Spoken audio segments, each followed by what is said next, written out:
जब आपका मन में इस तरह का विचार होता है कि मैं सेक्स कर पाऊंगा या नहीं, आप सेक्स के दौरान अपना पार्टनर के प्रति जो है कॉन्सेंट्रेट करने की बजाय आप अपना लिंग को चेक कर रहे होते हैं कि उसमें कड़कपन आया है कि नहीं। और जब आप क्या आपको सेक्स के दौरान डर लगता है, घबराहट सी होती है और आपका दिमाग में ये चल रहा होता है कि मैं सेक्स ठीक से कर पाऊंगा या नहीं। पार्टनर का ऊपर ध्यान देने की वजह आपका ध्यान आपका लिंग का ऊपर आ जाता है कि उसमें हार्डनेस आ रहा है कि नहीं, कड़कपन आ रहा है कि नहीं। तो इस तरह का डर जब आपका अंदर होता है, जब आपको एंजाइटी होती है, तो उस समय दो तरह का हार्मोन हमारा एड्रिनल ग्लैंड से रिलीज होता है।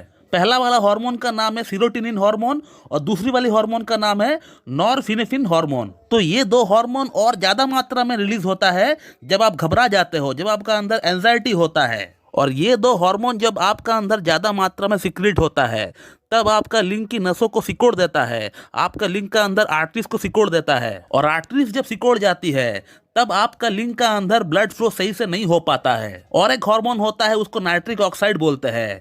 नाइट्रिक ऑक्साइड जब रिलीज होता है तब आपका मन प्रसन्न होता है, आपको काम वासना करने की इच्छा होता है। और नाइट्रिक ऑक्साइड जब ज्यादा मात्रा में आपका अंदर रिलीज होता है तो उस समय आपका लिंग की नसें और जो आर्टरीज है वो खुल जाती है, वो एकदम पूरी तरह डायलेट हो जाती है। और लिंग का अंदर ज्यादा से ज्यादा मात्रा में खून लाने का काम ये नाइट्रिक ऑक्साइड जो हार्मोन है यही करती है। लेकिन ये जो दो हार्मोन है सीरोटोनिन और नॉरफिनेफ्रिन, ये तब ज्यादा मात्रा में रिलीज होता है जब आपका मन का अंदर घबराहट सी होती है, एंजाइटी होता है। और ये एंजाइटी कब होता है? जब आपका मन में इस तरह का विचार होता है कि मैं सेक्स कर पाऊंगा या नहीं। आप सेक्स के दौरान अपना पार्टनर के प्रति जो है कॉन्सेंट्रेट करने की बजाय आप अपना लिंग को चेक कर रहे होते हैं कि उसमें कड़कपन आया है कि नहीं। और जब आपका मन में इस तरह का विचार आना स्टार्ट हो जाता है तो उस समय आपका अंदर ये दो हार्मोन जो है रिलीज होना स्टार्ट हो जाता है, सीरोटोनिन और नॉरफिनेफ्रिन। ये सबसे ज्यादा मात्रा में तभी जो है रिलीज होता है। और यही दो हार्मोन है जो आपका लिंग की नसों को सिकोड़ देता है और संभोग के दौरान आपका इरेक्शन बार बार गिर जाता है।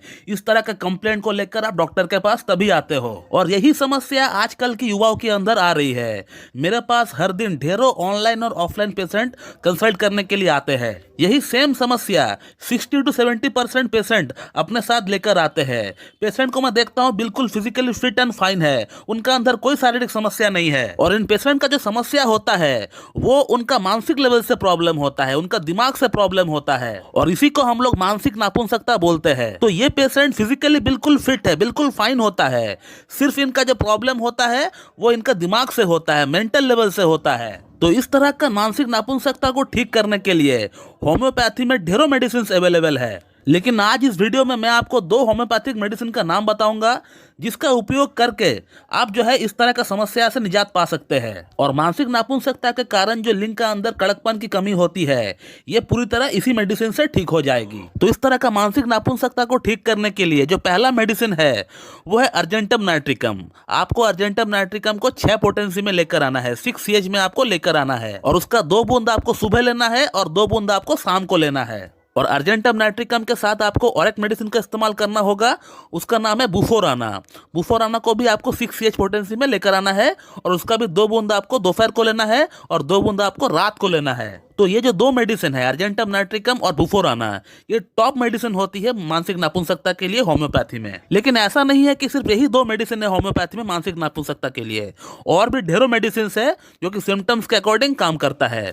लेकिन इन दो मेडिसिन को आप कम से कम 1 महीना कंटिन्यू इस्तेमाल करें जैसे मैंने आपको बताया। और मेरा अनुमान यह है कि 70 to 80% लोगों में मानसिक नापुंसकता जो है यही दो मेडिसिन से ठीक हो जाएगी। लेकिन इनकेस अगर ये दो मेडिसिन आपका अंदर काम नहीं किया तो इसका मतलब ये बिल्कुल भी नहीं कि होम्योपैथी काम नहीं करता है, होम्योपैथी बेकार है। होम्योपैथी में मानसिक नापुंसकता के लिए और भी ढेरों मेडिसिन है जो कि पेशेंट के लक्षण के अनुसार काम करती है। और होम्योपैथिक मेडिसिन किस तरह काम करता है, कितना बेहतरीन तरीके से काम करता है, इसका प्रूफ तो आपको एक ही चैनल के ऊपर देखने को मिलेगा, वो है होम्योकेयर टिप्स। हमने अपना ढेरों वीडियोस के माध्यम से ये बता चुके हैं कि यौन समस्या में होम्योपैथी कैसे काम करती है। ऐसा नहीं कि सिर्फ हमने यौन समस्या के ऊपर ही बात की है, और भी ढेरों डिजीज के बारे में हमने बात किया है और उसको कैसे ठीक किया गया है हमारा ट्रीटमेंट से, इसका प्रूफ हमने बता चुके हैं ऑलरेडी अपने वीडियोस में, उसको आप देखिए। दोस्तों, वीडियो को एंड करने से पहले मैं एक टिप आप लोगों को जरूर देना चाहूंगा कि आप जब भी संभोग करते हैं आप अपना पार्टनर के ऊपर पूरी तरह फोकस रखें, अपना फोरप्ले पे पूरी तरह ध्यान लगाएं,